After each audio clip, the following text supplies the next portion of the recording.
aujourd'hui, pour ceux qui viennent d'arriver, en tout cas, j'espère déjà que vous avez passé une bonne matinée, que vous avez pu assister aux tables rondes qui vous intéressaient.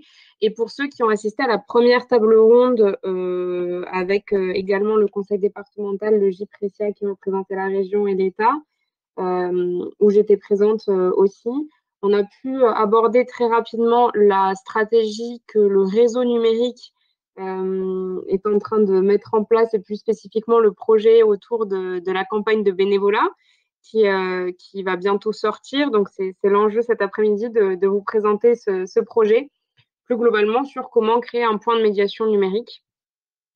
Et pour vous donner un peu plus d'historique sur ce projet, la campagne de bénévolat qu'on est en train de construire pour le mois de janvier 2021, elle s'inscrit dans la stratégie plus globale du réseau. Donc, le réseau numérique, certains d'entre vous en font partie, le connaissent aussi Muriel, qui a du coup organisé aussi ce NEC et qui est la coordinatrice du réseau. C'est un réseau qui rejoint énormément d'acteurs sur la métropole. Je suis allée voir là juste aussi dans la préparation de cet événement aujourd'hui. Actuellement, il y a 97 structures qui sont référencées sur la cartographie Les Bons Clics, qui est la cartographie du réseau métropolitain. Et donc, il s'est structuré tout au long d'une stratégie sur laquelle je ne vais pas revenir, surtout pour ceux qui ont assisté à la table ronde de ce matin, mais vous pourrez la voir pour ceux qui ne l'ont pas vue. L'objectif de ce réseau, c'est de favoriser la montée en compétences et l'autonomie des habitants de la métropole. Et donc là, on parle de l'autonomie numérique, bien entendu, parce que le sujet, c'est acquérir des compétences numériques et surtout, en pleine conscience, se dire est-ce que j'ai envie d'apprendre ça, pour quel objectif, amener le plus de monde possible à avoir ce regard autonome sur le numérique. Ça, c'est l'objectif global. Et pour pouvoir arriver à ça au mieux, il y a deux axes stratégiques qui ont été priorisés. Le premier, la mise en réseau des acteurs, que vous connaissez certainement, donc à travers toute une dynamique de coordination que Muriel incarne, mais pas que, le comité partenarial aussi, les réunions de réseau qui sont là pour ça. Et l'objectif derrière, c'est surtout de favoriser l'orientation des publics, en tout cas des personnes, dans chaque lieu d'accompagnement de la métropole, et de pouvoir créer des véritables parcours qui mènent vers l'autonomie. Et le deuxième volet, c'est la densification de l'offre, parce que à l'époque du diagnostic territorial qui avait été fait sur la métropole, on s'était rendu compte qu'il y avait des offres, il y a beaucoup d'acteurs qui font, et l'enjeu, c'est pas de doubler ou de doublonner ces offres-là, au contraire, mais c'est plutôt de venir appuyer dans des communes, dans des endroits qui sont généralement un peu plus éloignés du cœur de l'agglomération et où il y a moins d'offres. Et donc, pour pouvoir densifier ces offres-là sur ces territoires, on a décidé, et puis aussi pour essayer de favoriser la participation citoyenne, de créer une dynamique vraiment en intégrant tout le monde dans ce réseau, de construire une campagne de bénévolat et du coup de favoriser l'engagement citoyen sur le sujet de l'inclusion numérique. Donc cette campagne, elle a pour objectif de, en effet, donner accès à des personnes de la métropole, des habitants, de pouvoir s'engager à l'échelle qu'ils souhaitent et dans différents types de missions pour pouvoir soutenir des associations du réseau ou des points de certaines communes à créer de l'accompagnement numérique, des ateliers de montée en compétences, etc. Donc ça, c'est vraiment le cadre global. Et du coup, comme je vous disais, au niveau de cette action et cette campagne, on a différents messages, en tout cas derrière. L'idée, c'est de pouvoir justement le mettre sous une toile globale de pourquoi on souhaite aussi engager des bénévoles dans cette structuration-là. Ce n'est pas du tout pour pouvoir se dire que c'est le bénévolat qui va tout résoudre. Au contraire, c'est plus que l'inclusion numérique, c'est aussi le sujet de chacun. Et les professionnels et les bénévoles agissent déjà sur le sujet à l'échelle de la métropole. L'enjeu, c'est plus de créer une dynamique collective. Et donc, ce qu'on va essayer de mettre en avant à travers des supports de communication, qui sont en cours de construction, c'est à la fois la réduction des inégalités numériques, donc vraiment sur ce volet fracture numérique, hein, qui devient de plus en plus un sujet par ailleurs d'engagement de certains bénévoles. Et nous, chez We Take Care, on peut le voir parce qu'on est très lié avec l'association Emmaüs Connect, qui est une association qui agit au quotidien auprès de personnes en difficulté numérique et qui fonctionne beaucoup avec des bénévoles pour animer leurs points d'accueil. Mais on a aussi d'autres projets au sein de We Take Care qui engagent des bénévoles et des mécénats de compétences, notamment sur l'accompagnement de jeunes en insertion. On a lancé un nouveau projet qui s'appelle Le Déclic et qui vise à favoriser le bénévolat sur ce sujet de l'insertion et surtout de comment utiliser le numérique pour favoriser son insertion. Donc, c'est vrai que le bénévolat est en train de prendre aussi une part, elle l'avait déjà, mais d'autant plus importante dans ce sujet de la lutte pour réduire la fracture numérique.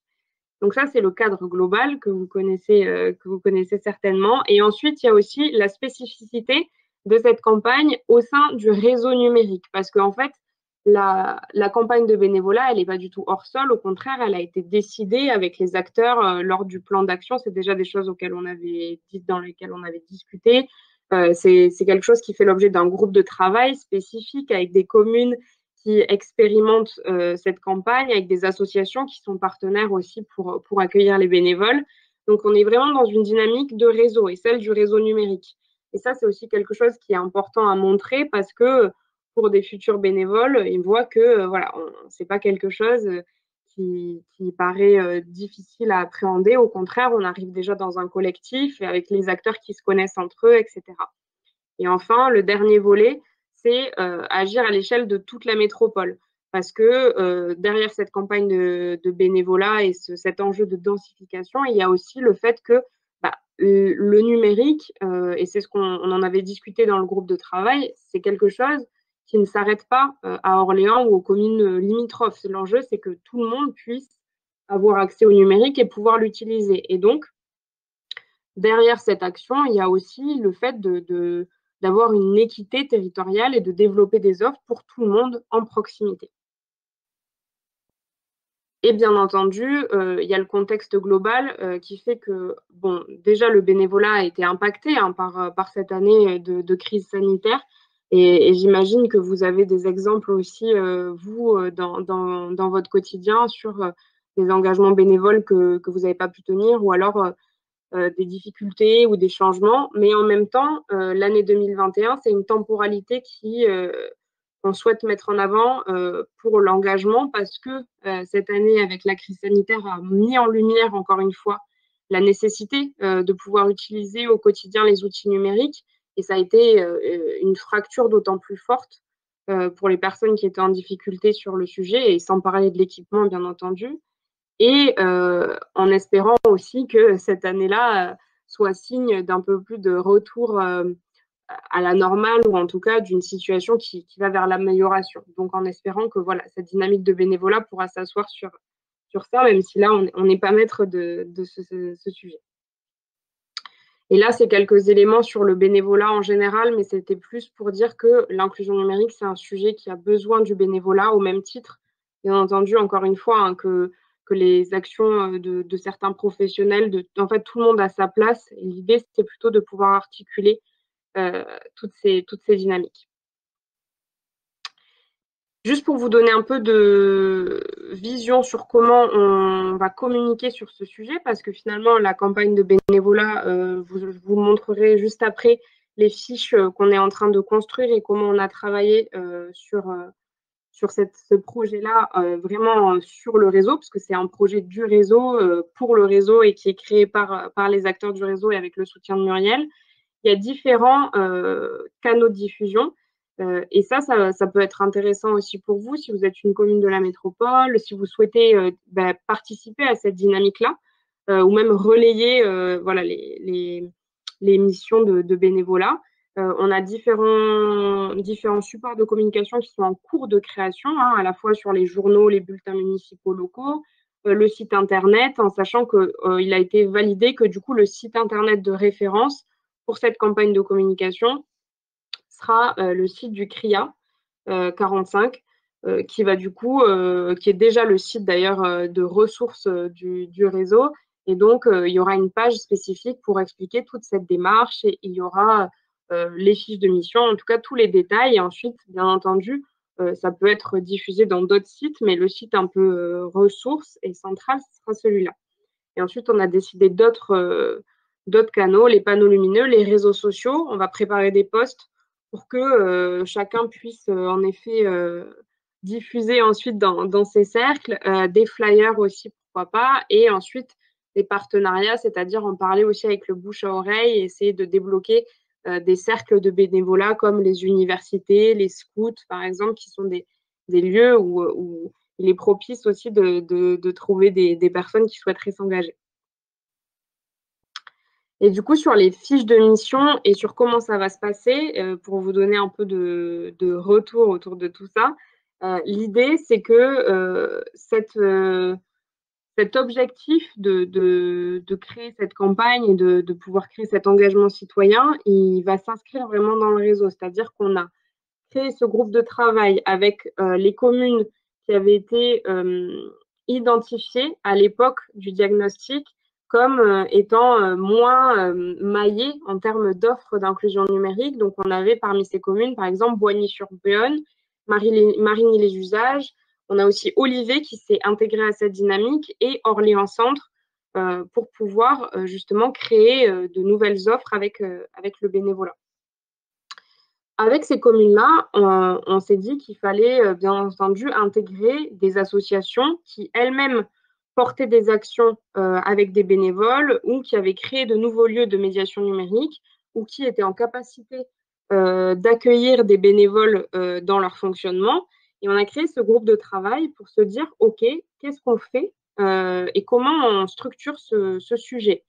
Et c'est de ces différents groupes de travail qu'on a pu trouver à la fois les missions bénévoles qui étaient du coup priorisées et aussi les canaux de diffusion qui étaient pertinents pour chaque commune pour pouvoir justement communiquer en proximité et être proche des citoyens, parce que cette campagne, elle s'inscrit vraiment dans l'idée que on puisse aider dans un impact concret ses voisins, ses concitoyens et s'engager pour un sujet de proximité. Et donc, on a pu créer ces premières fiches bénévoles qui, du coup, sont 3 types de missions qui ont été travaillées avec le groupe de travail, qui sont en cours de finalisation. Donc, ce n'est pas là le format final que vous pouvez voir, même si on n'est pas dans le détail. En fait, ces trois fiches, elles sont à la fois sur l'accompagnement numérique et le déblocage aux démarches, donc ce qu'on a appelé assistant numérique bénévole. Alors l'idée, c'est qu'en effet, il y a une articulation à trouver avec les professionnels qui, eux, sont dans l'accès aux droits et dans les démarches administratives.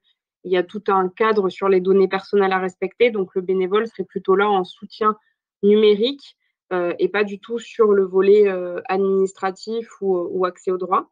Mais en tout cas, c'est des choses qui sont bien entendu encore à calibrer et il faut qu'on les travaille encore avant qu'on puisse les mettre en ligne.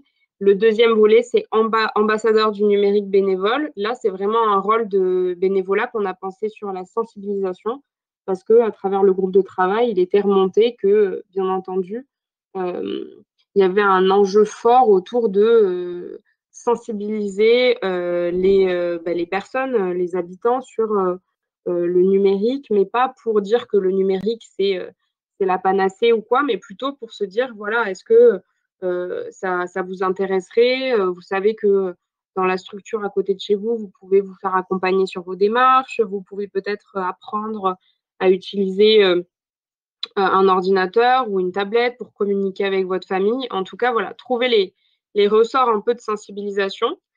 Et le dernier rôle, c'est le rôle de tuteur numérique bénévole. Donc, c'est un rôle qui est assez connu aussi dans le bénévolat par rapport à l'inclusion numérique. C'est animer des ateliers, de monter en compétences, de premiers pas sur le numérique pour pouvoir permettre à des gens d'acquérir de nouvelles compétences.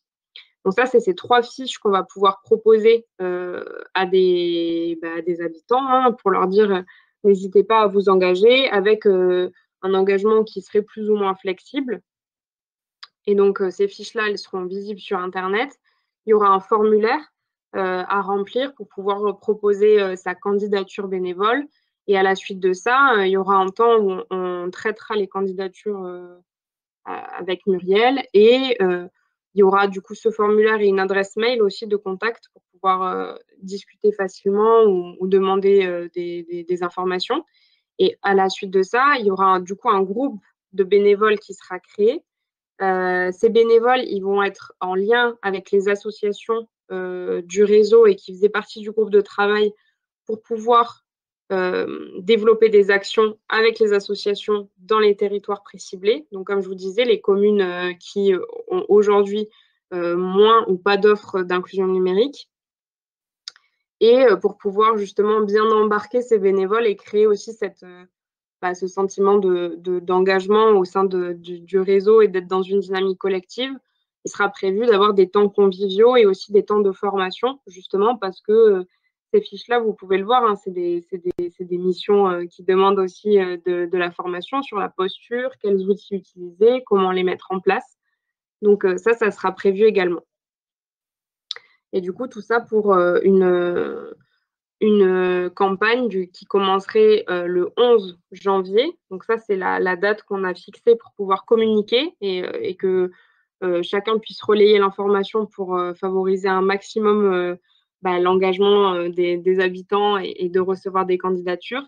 Et ensuite, on déroulera pour pouvoir essayer de monter des actions au cours du premier semestre de 2021. Donc, du coup, là, je ne vous vois plus, donc je vais revenir ici.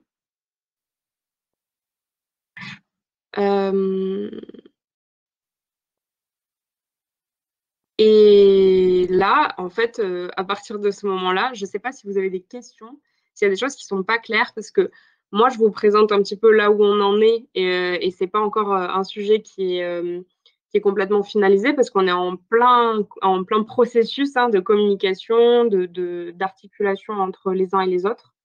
Donc, si jamais vous avez des questions, des choses qui ne sont pas claires, vous pouvez très bien les exprimer dans le chat et j'y répondrai avec plaisir. Et il y a un autre sujet, c'est si c'est une démarche qui vous intéresse et vous n'étiez pas forcément au courant, soit souhaitez être bénévole, soit vous êtes une commune qui est intéressée par la démarche ou une association qui aimerait être intégrée dans cette dynamique de créer de nouvelles offres numériques en intégrant des bénévoles dans son équipe, vous pouvez très bien soit contacter Muriel Rouzet, du coup, qui est la coordinatrice du réseau, ou revenir vers moi, qui vous réorienterait aussi également sur ce volet-là.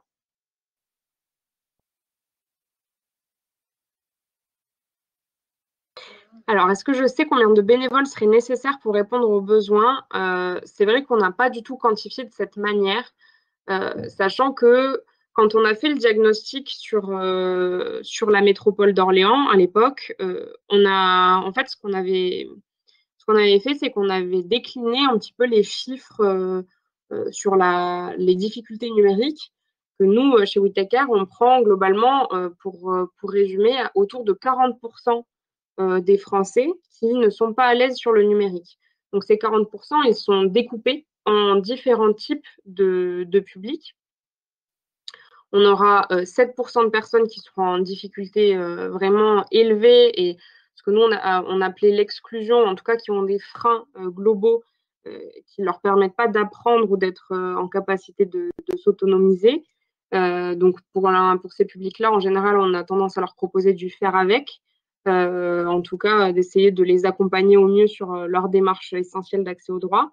Ensuite, on a 19% qui sont des personnes en difficulté relative, voire très élevée, mais qui sont en capacité d'apprendre, qu'on appelle des éloignés, qui pour eux, l'enjeu, c'est d'arriver à leur proposer in fine une formation, en tout cas une montée en compétences sur le sujet à travers des ateliers individuels ou collectifs. Et 14% qui sont plutôt des proches, c'est-à-dire des gens qui ont certaines compétences numériques, mais qui ne se sentent pas à l'aise sur telle ou telle démarche ou telle nouvelle manière de faire. Et ça, c'est très fluctuant en fonction des usages.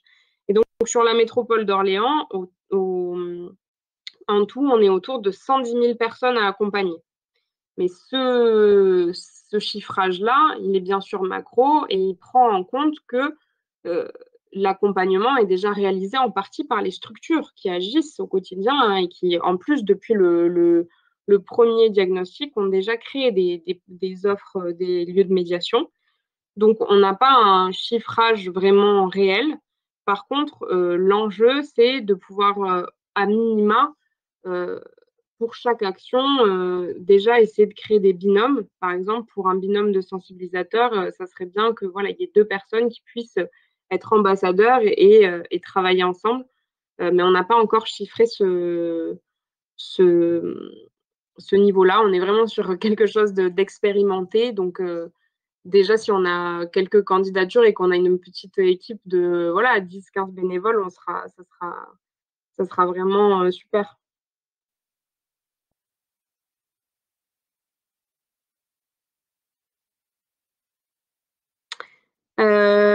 Je vois un petit commentaire. Oui, Frédéric Robichon, on a travaillé ensemble, en effet, sur le groupe de travail.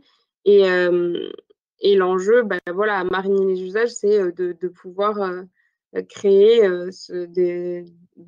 cette offre-là et essayer d'expérimenter aussi avec les bénévoles qui, je l'espère, seront nombreux.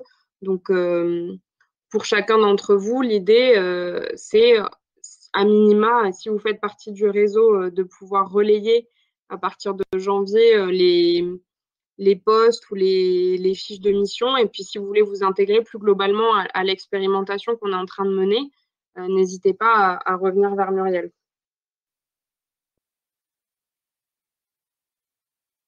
Je ne sais pas si vous avez d'autres questions, interrogations, des remarques, globalement.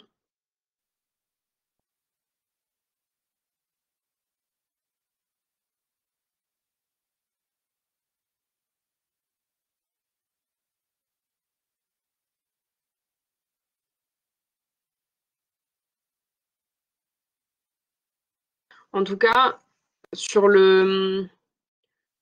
la création de points de médiation numérique au global, c'est vrai qu'à l'échelle de la métropole, étant donné que le réseau est présent et agit au quotidien pour pouvoir justement appuyer ce genre de projet, c'est intéressant d'avoir cet appui, hein. C'est à ça que le réseau sert aussi, c'est que il y a une coordination qui est faite, un soutien. Ce type de projet de bénévolat n'est pas forcément aussi simple à mettre en place si on le fait à l'échelle micro. Donc, c'est intéressant d'avoir cette dynamique globale. Et puis ensuite, mais ça, c'est pour vous donner un peu peut-être de vision sur la suite, mais on en a un peu discuté pendant la première table ronde, mais certainement ça a été évoqué aussi dans d'autres instances aujourd'hui, à travers le plan de relance, France Relance de l'État. Il y a aussi le recrutement de conseillers numériques qui est mis en place. Et je sais qu'à l'échelle du réseau, et c'est aussi pour ça que le réseau prend tout son sens et a toute sa légitimité, il y a une réflexion autour de comment se positionner sur ce recrutement-là. Et c'est toujours plus pertinent d'avoir une réponse coordonnée. Et donc, le réseau peut permettre aussi sur voilà, le fait d'avoir de nouvelles ressources qui, demain, pourraient animer des temps de formation, qui pourraient densifier cet accompagnement numérique qui est nécessaire.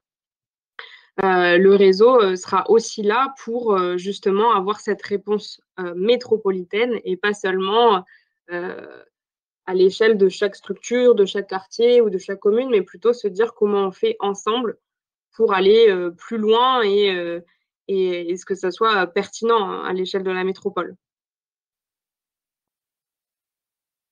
Alors, quel lien envisagez-vous entre ces actions menées par les bénévoles et l'accompagnement apporté aux personnes par des professionnels au sein des structures? C'est une bonne question. Je pense que peut-être qu'il y en a d'autres qui se la posent. En effet, l'idée avec ce projet de bénévolat n'est pas du tout d'outrepasser le travail qui est fait par les professionnels dans certaines structures d'accompagnement. Au contraire, l'idée, c'est plutôt parce que globalement, là, sur les communes dont on parle, il y a peu d'accompagnement qui est réalisé sur les 3 types de missions que j'ai évoquées, puisque ça a été travaillé avec du coup les responsables des CCAS ou les élus de ces communes-là pour pouvoir se dire ben, en fait de quoi on aurait besoin aussi pour pouvoir proposer à nos habitants des offres d'inclusion numérique. Donc, l'idée, c'est que sur ces communes-là, on va travailler directement avec les professionnels qui sont en lien avec les personnes en difficulté et on vient proposer une offre qui n'était pas présente avant. Donc, l'articulation, elle n'est pas forcément là, parce que l'enjeu, c'est plus de pallier à un manque. Et ensuite, à l'échelle globale, sur les professionnels qui agissent au sein de la métropole, étant donné que c'est une dynamique de réseau, le rôle du réseau, ça va être de dire, ben voilà, on a réussi à recruter tel bénévole qui souhaiterait intégrer, je ne sais pas moi, l'association Action ou Famille Rurale. Ils vont mettre en place telle action à tel endroit et de pouvoir le diffuser au sein du réseau et que si jamais il y a déjà une action qui est créée par un autre acteur, ben, qu'il y a une coordination qui puisse se faire. Et donc, l'articulation, je pense qu'elle va se faire de manière assez naturelle déjà parce que là, en termes d'expérimentation, on est sur des territoires qui sont moins maillés. Et demain, s'il y a articulation à trouver, le réseau sera là pour mettre en lien les acteurs et pour que justement, à la limite, ça ne soit pas au même moment, ça ne soit pas sur les mêmes thèmes et que justement, ça permette d'avoir plus d'offres de qualité plutôt que des doublons. Et est-ce que les bénévoles bénéficient d'une indemnité? Non. En effet, c'est vraiment des projets de bénévolat, donc on est sur de l'engagement citoyen. Ils ne bénéficient pas d'une indemnité. Après, voilà, il y a des temps de convivialité qui sont prévus, des temps de formation et bien entendu, l'enjeu, c'est pas encore une fois de pallier à des professionnels ou même à des services civiques, à des salariés. C'est plutôt de favoriser cet engagement citoyen. Donc, on n'aura pas non plus les mêmes missions que pour un professionnel. L'idée, c'est aussi que les bénévoles puissent se sentir acteurs d'un engagement social concret ou en proximité avec les personnes. Donc, voilà.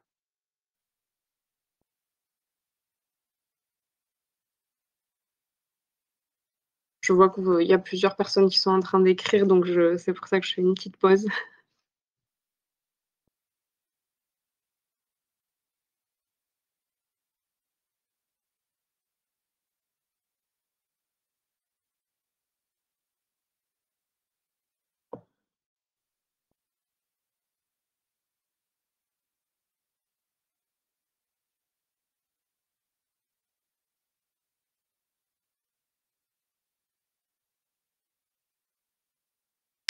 Alors, en effet, merci Solène sur ce volet. C'est vrai que le fait de créer du lien, de la convivialité avec le numérique et de dédramatiser aussi le sujet, c'est quelque chose d'essentiel. Nous, on le voit hein, surtout sur le volet, le rôle d'ambassadeur et de sensibiliser autour du numérique. C'est quelque chose qui est très important, parce qu'on voit même dans les chiffres, hein, dans les enquêtes nationales, sur les personnes qui par exemple, ont des difficultés ou ne savent pas forcément se servir d'Internet. Il y a énormément de gens qui n'ont pas envie de se former, en fait, qui ne souhaitent pas rentrer dans un parcours d'accompagnement. L'enjeu, c'est pas du tout de forcer les gens, hein, loin de nous cette idée, mais au contraire, plutôt de discuter. Pourquoi pas aussi parfois de lever certains freins, d'évoquer des opportunités, on le voit. Et puis en plus, le confinement, encore une fois, est passé par là. Moi, je vais prendre mon exemple personnel, mais je pense que chacun en a. Euh, Personnellement, ma grand-mère, avant le confinement, elle n'avait pas de tablette, elle voulait pas du tout utiliser le numérique. Et c'est vrai que là, passer plusieurs mois à être seule chez elle sans pouvoir nous voir, bah, ça lui a aussi, comment dire, elle s'est dit que peut-être ça serait intéressant au moins pour pouvoir utiliser des applications de communication et de visioconférence. Donc, ce type de moment ou d'opportunité, ça peut aussi être une première envie pour des gens pour apprendre le numérique. Et c'est vrai que les bénévoles peuvent faire ce lien-là de motivation, de créer ce lien social aussi avec les gens. dans les structures et les professionnels n'ont pas forcément le temps de le faire. Et alors, la question, comment vous les avez identifiés? Est-ce qu'il y a des tests pour voir les niveaux d'accompagnement? Alors, pour l'instant, on n'est pas du tout dans la phase où on est en train de traiter les candidatures. Là, on est dans la phase où on construit vraiment la communication autour de cette campagne. Donc, la phase de traitement des candidatures, elle interviendra plutôt autour de janvier-février, quand la campagne sera lancée et que les gens pourront bien entendu répondre au questionnaire. En fait, on a créé un questionnaire, un formulaire de candidature assez classique qu'on peut retrouver, qui est assez similaire à des formulaires qu'on retrouve dans les grands mouvements associatifs. L'idée, c'est que les personnes indiquent ce qu'elles souhaiteraient faire au niveau des fiches de bénévoles, quand est-ce qu'elles sont disponibles, quelles sont leurs compétences ou ce qui les intéresse, et elles peuvent aussi laisser un CV si jamais. Et ensuite, nous, on va essayer de prendre contact avec ces gens-là, de discuter avec eux au téléphone et ensuite de pouvoir les orienter vers différentes associations qui font partie de l'expérimentation.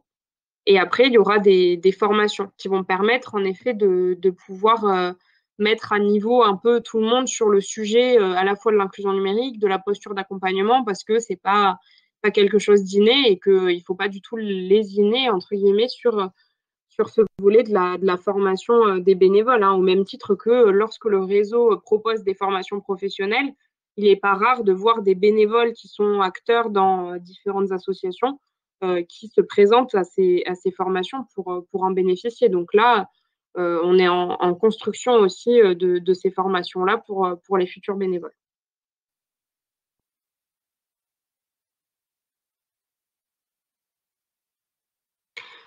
Alors, envisagez-vous une démarche de reconnaissance des compétences exercées et acquises pour nourrir les profils des jeunes en particulier? C'est très intéressant, merci. Je vais garder le lien. En effet, pour l'instant, à l'échelle là de l'expérimentation, on n'a pas eu l'occasion encore de se pencher sur ce volet de reconnaissance des compétences parce qu'en effet, certains bénévoles, même la plupart, vont développer des compétences aussi qui sont aussi après valorisable à la fois dans un CV, dans une expérience professionnelle et surtout si on touche des jeunes, des étudiants, c'est aussi un vecteur de motivation sur le fait de s'engager. Donc, je regarderai et je vais y pencher un peu plus et merci pour votre lien. Et puis, si jamais on y réfléchira peut-être un peu plus longuement, et je reviendrai vers vous, Armel, puisque déjà, on a eu l'occasion de se croiser à travers différentes réunions. Mais si là-dessus, vous avez des billes, des informations, je suis preneuse, parce que c'est vrai qu'on n'a pas encore eu l'occasion de traiter tout ce volet, qui par ailleurs est essentiel sur le sujet du bénévolat.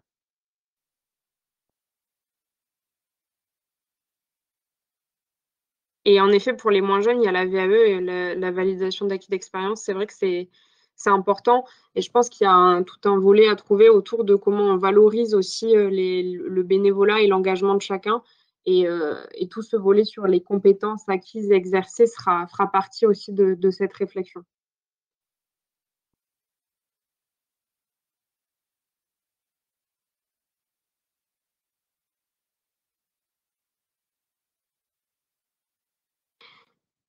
Y a-t-il une réglementation à respecter pour pouvoir permettre que ces bénévoles assurent cet accompagnement au sein des structures? Alors, en termes de réglementation, au niveau du bénévolat, il n'y a pas de.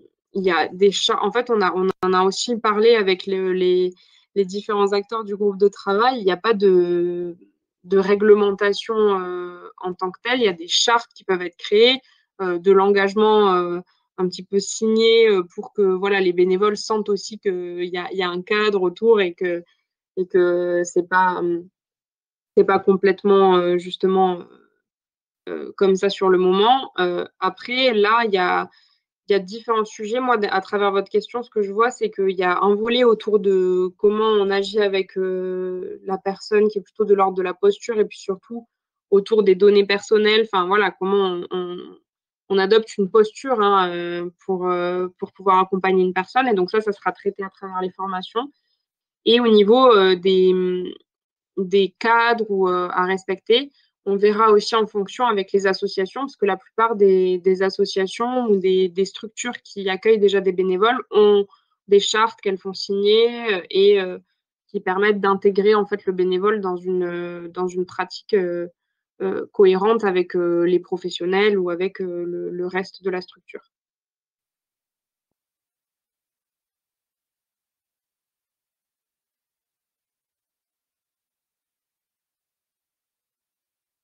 N'hésitez pas si vous avez encore des questions. Il nous reste quelques minutes et juste j'en profite parce que j'ai eu une petite info en plus en effet sur les compétences qui seront acquises par les bénévoles. On pourrait aussi relier avec le projet des badges numériques qui permet de justement acquérir différents badges en fonction des compétences qu'on développe. Donc ça peut être aussi une idée. En tout cas, là, merci parce que vous m'avez aussi donné des informations pour pouvoir continuer cette expérimentation.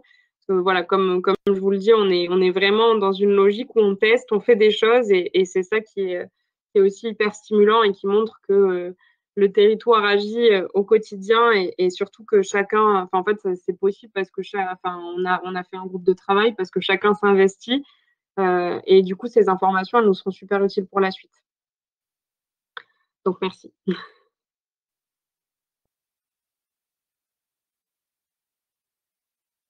Badion, le centre Val-de-Loire.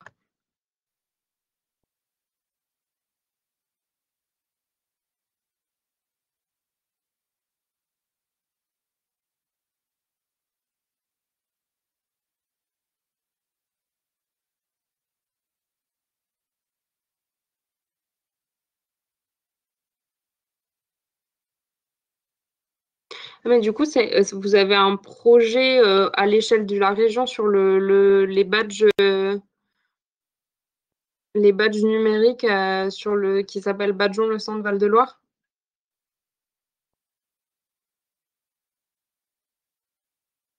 Tout à fait. Ah, mais du coup, ça serait intéressant d'avoir des infos sur ce sujet, notamment sur la reconnaissance des compétences. Je lis votre question, Armel.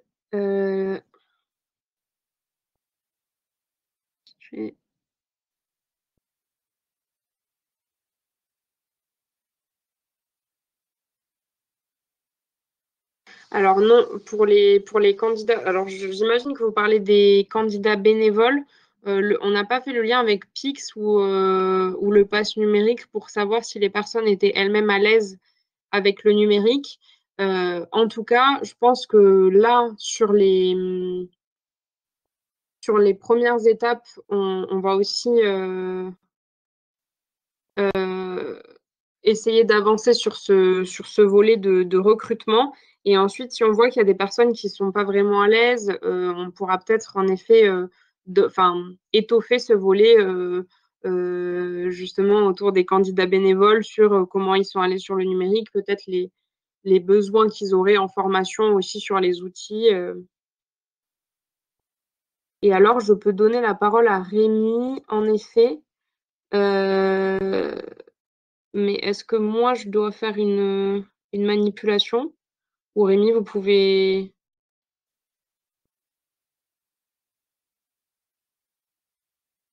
peut-être activer votre micro?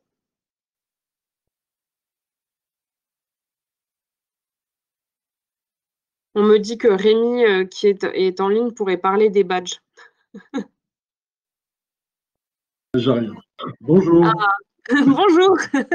Je suis désolé, j'étais en train d'écrire vite fait et de répondre parce qu'il manquait une petite info. Donc voilà. Oui, tout à fait. Donc je fais partie du JPRESIA. On s'est déjà rencontrés d'ailleurs. Oui. Et donc je travaille sur plusieurs projets, notamment celui-ci qui est donc Badion, le centre Val-de-Loire avec la Ligue de l'enseignement sur la région. Et donc notre objectif, c'est donc ça s'insère dans la SCORA, la stratégie de cohérence régionale à l'aménagement numérique aussi. Et donc, nous sommes actuellement sur environ une quinzaine d'expérimentations sur la région. Et donc, le CRIA, auquel Mathieu fait allusion, Mathieu Juchet, fait partie de ces expérimentations. On en a plein d'autres. On a d'autres qui sont très orientés vers les entreprises, de manière justement à promulguer ces badges auprès de publics qui recherchent de l'emploi. Et puis, donc, on a, au niveau de ces expérimentations, on a vraiment un éventail complet maintenant de production. On commence à produire des badges dans les différentes expérimentations. Et surtout, on a fait très attention à ce que ces expérimentations soient vraiment multiples en région, dans les différents territoires. Pour que justement, on soit bien dans cet esprit de médiation, d'inclusion. Ok. Et du coup, au niveau de ces badges, là, je vois que le CRIA, il va les utiliser pour les bénévoles qui luttent déjà sur l'illettrisme et qui bientôt, en fait, étant donné que le CRIA a aussi vocation à animer des bénévoles sur l'illettrisme et l'électronisme, la stratégie du réseau va s'intégrer aussi de plus en plus autour de ces dynamiques. Et donc, j'imagine qu'on trouvera aussi des liens et des croisements parce que finalement, c'est un moyen assez pertinent de pouvoir valoriser les compétences des bénévoles. C'est ça, oui, c'est-à-dire que ça permet justement, parce que bon, on a toujours tendance à parler au niveau des badges des jeunes et de leur recherche et tout, ce qui est tout à fait normal et logique. Hein.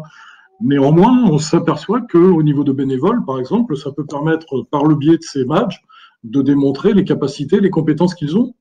Et c'est tout à fait original comme démarche et je trouve que c'est extrêmement exemplaire et c'est vrai que Mathieu peut prendre la parole sur ce sujet parce que bon, il est pleinement à l'origine de cette idée. Et nous trouvons, nous, avec Mathieu Muselet, donc de la Ligue de l'enseignement, que justement c'est une expérimentation extrêmement intéressante parce qu'elle est différente. Mathieu, si tu veux intervenir, n'hésite pas. Oui, il s'agit en effet d'un projet qui est porté par l'ensemble des centres ressources illettrisme de la région centre.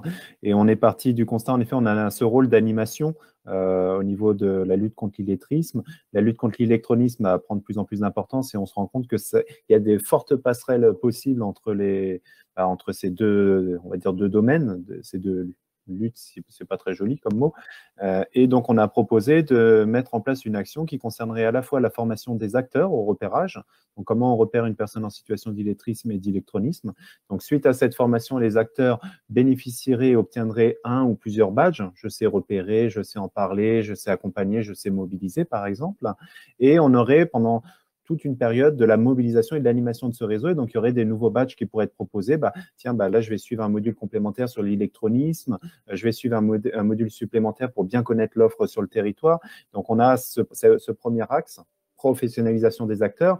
Deuxième axe, c'est une fois qu'ils seront formés, les acteurs, bon, ce qui est déjà le cas pour la plupart, hein, ils pourront nous orienter aussi du public qui pourront être évalués. Et donc, ce public évalué par le centre d'évaluation et pourquoi pas par le EPIX DIAG qu'on propose aussi, serait accompagné vers un organisme de formation et serait reçu ensuite pour évaluer à nouveau l'atteinte des objectifs et décerner un badge sur des compétences des fois qui sont un peu informelles puisqu'on ne peut pas toujours évaluer au regard d'un référentiel les compétences qui peuvent être acquises. Et l'idée, c'est aussi de mettre en avant et de valoriser les petits pas des fois qui peuvent être atteints par ces personnes-là.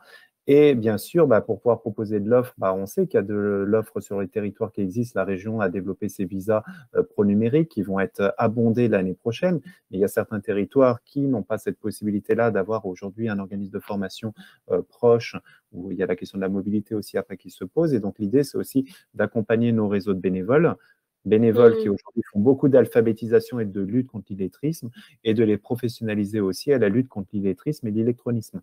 Et donc, on est en train de concevoir un module de formation supplémentaire pour ces bénévoles qui obtiendraient derrière aussi un open badge ou des open badges pour leur permettre d'être identifiés. Et l'objectif, c'est vraiment d'aller, certes, on a la reconnaissance, mais derrière, d'avoir ce réseau d'acteurs connectés grâce aux outils que nous offrent les open badges, puisqu'après, on peut identifier où sont les acteurs qui ont le même badge que moi, où sont les acteurs qui ont un badge complémentaire. Peut-être, moi, je n'ai pas ce badge, je ne sais pas justement comment en parler. Tiens, je vois que mon voisin professionnel, il sait le faire.